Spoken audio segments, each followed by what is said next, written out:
Good day and welcome to my YouTube channel. My name is Tandokazi Dese and this is TK's Financial Corner. This is where we discuss everything finance. So if it's your first time on this channel, please do not forget to subscribe and hit the bell ring. So today we're talking about credit insurance. What is credit insurance? We just want to explain what is a credit insurance, who is supposed to have a credit insurance, how does a payout happen with this insurance, what are the minimum premiums that financial institutions can charge you when you have this type of insurance.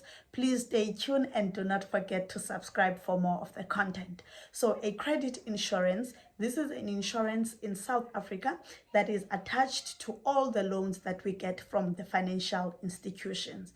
So depending on the loan that you are getting, the premium then varies. So for personal loans, normal personal loans that anyone can get from any financial institutions, a maximum monthly premium attached to this credit insurance can be up to R4.50. That's the maximum. And then for mortgage loan or home loans, the maximum attached a maximum premium attached to home loans can go up to R2.50, depending obviously on the financial institution that is offering you their loan with their credit insurance. Coming to that, you are not forced to take a credit insurance of that particular credit provider. If you can shop around, compare prices, and decide which credit insurance is suitable and you can afford. I promise you, a R1 difference or a 50 cents difference goes a long way after 20 years or 10 years or 5 years of paying for that loan. So do the comparison, shop around, and decide which credit insurance is suitable for you, cheaper for you, and that you can afford, as long as you can prove to the credit provider that is giving you the credit that this is the credit insurance that I've signed up and it's cheaper compared to yours. Bob's my uncle, I'm gonna take this particular credit insurance. Okay, so now that we know the premiums attached to this particular type of insurance, what happens? When do you claim for this insurance? Or even, what is this insurance for? Okay, I think let's start by answering that question. What is this insurance for? Okay, so let's say you getting a home loan from Standard Bank, and then the bank is borrowing you a 1 million rands.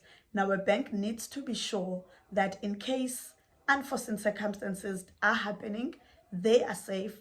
The money that they have borrowed you, they can always get it back. Okay, so these unforeseen circumstances includes death, permanent disability, temporary disability. These includes retrenchment from work. We know everybody, people get retrenched, more especially during COVID times. So that is why then the credit providers or the financial institutions, they are protected, or they want to protect themselves in case of these circumstances, unforeseen circumstances happening to all of us. Okay, so this is why we have this credit insurance attached to loans that we are taking from the financial institutions. But believe me, it's not that easy to claim from these credit insurances. There are so many exclusions attached to them. Okay, we will quickly touch. Maybe there are some exclusions that I won't be mentioning on the video, but please listen to this one very carefully. So if you have been retrenched and you knew about it, you were given notice by your employer, 3 months notice, you cannot claim from this insurance.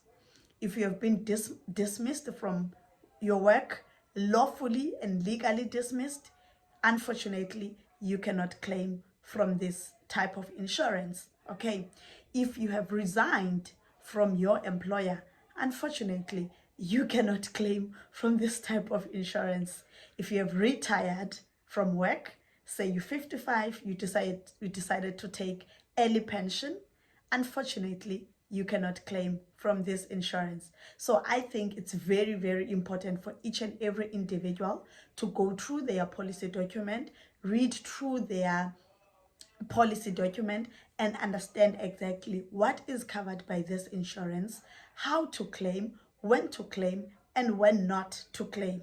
Or even if you do claim, your claim will not be successful or will not be valid. It's very important to read the fine print, guys. We need to read it. Okay, so those are the key important things about the credit insurance that we must all consider. So a lot of people have been asking, is it compulsory to have a credit insurance attached to my loans? Yes, it is compulsory for everyone to have a credit insurance attached to their loan. You can shop around. I've said that earlier on. You can shop around, compare, and decide which insurance would you like to take. Okay, but now this type of insurance, it then pays out in case of death. It pays the full outstanding balance on the debt that you are owing. Let's say, for example, you were having a home loan and you still had an outstanding balance, and life happens, you pass away. So your children and your family won't have a burden of having to pay for the monthly bond or getting a home repossessed just because no one is able to pay now that you have passed away. So your credit insurance can then kick in and be able to pay the outstanding balance on the debt. In case of disability, let's say temporary disability, your credit insurance will be able to pay between 6 up to 12 months. And for temporary disability, yes, for temporary disability, your insurance will pay between 6 and 12 months. And for permanent disability, still, your credit insurance will be able to kick in and pay the outstanding balance. And in any situation that is valid and you are unable to generate income anymore, then your credit insurance will be able to kick in and pay the outstanding balance. So that's what credit insurance is all about. So please do not forget to read those policy documents and see exactly what are you covered for under your credit insurance, when can you claim, how then do you claim, and be able to understand all the exclusions that you find on those documents. If this was your first time on this channel, please do not forget to subscribe and hit the ring bell so that when the new video is uploaded, you do not miss out. Please remember, everything that is said on this platform does not constitute as a financial advice. If you are looking for financial advice, please do not forget to speak to somebody who is certified and is registered with the FSCA. Thank you so much for your time. See you on the next video.